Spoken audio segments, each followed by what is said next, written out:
शिशुनाग वंश भारत के अत्यंत प्राचीन राजवंशों में से एक। इन वंशों ने भारत में 413 ईसा पूर्व से 345 ईसा पूर्व तक शासन किया था।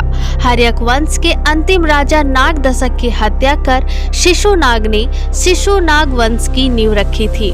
पुराणों के अध्ययन करने से ये पता चलता है कि शिशुनाग वंश एक क्षत्रिय वर्ग के थे।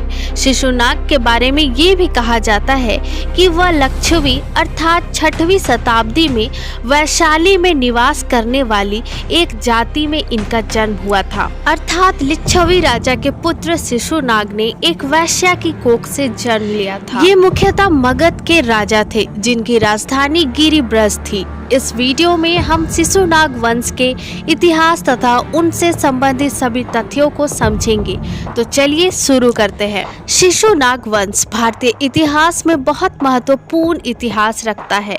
इस वंश के संस्थापक शिशुनाग ने कार्यभार संभालते ही सबसे पहले साम्राज्य विस्तार और आसपास के क्षेत्र पर विजय हासिल करना आरंभ कर दिया था। इनके राज के समय अवंती महाजनपद मगध का प्रतिद्वंदी था। शिशुनाग ने अवंती के महाराज अवंतीवर्धन को युद्ध में पराजित कर दिया और इस विजय के साथ ही अवंती राज्य सम्राट शिशुनाग के राज्य का हिस्सा बन गया और इस तरह धीरे धीरे मगध साम्राज्य की सीमा बढ़ते हुए पश्चिम मालवा तक हो गई। लेकिन राजा शिशुनाग यहीं तक नहीं रुके बल्कि अपना राज्य विस्तार का नियंत्रण करते रह गए। अवंती राज्य जीतने के बाद शिशुनाग ने वत्स को भी मगध का हिस्सा बना लिया था। वत्स और अवंती राज्य जीतने के बाद मगध साम्राज्य में व्यापारिक रूप से बहुत बड़ा फायदा हुआ। पाटलिपुत्र के लिए पश्चिम देशों से होने वाला व्यापार बहुत आसान हो गया।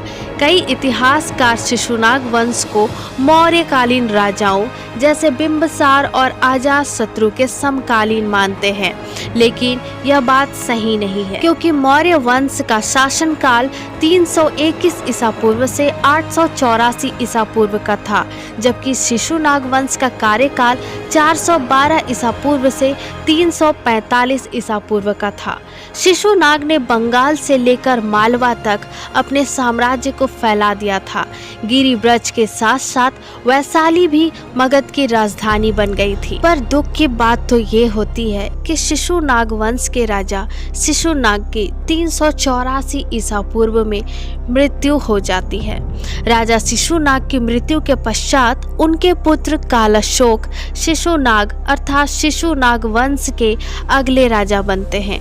पौराणिक इतिहास में अगर आप उठाकर देखिए तो कालाशोक का नाम काकवर्ण के रूप में भी मिलता है। कालाशोक ने शिशुनाग वंश के राजा के रूप में 28 वर्षों तक राज किया था। शिशुनाग वंश के राजा अर्थात कालाशोक ने अपने कार्यकाल में वैशाली नगर में द्वितीय बौद्ध संगति का भी आयोजन करवाया था, जो वर्तमान में पटना शहर में स्थित है। कालाशोक का दूसरा प्रमुख कार्य ये माना जाता है कि मगध की राजधानी को बदलकर उन्होंने पाटलिपुत्र में स्थापित कर दिया। लगभग 366 ईसा पूर्व की बात है। महापद्मानंद नामक एक व्यक्ति ने शिशुनाग वंश के राजा कालाशोक की हत्या कर दी जब वे प्रशासनिक कार्यों के लिए देखरेख के लिए पाटलिपुत्र का दौरा कर रहे थे।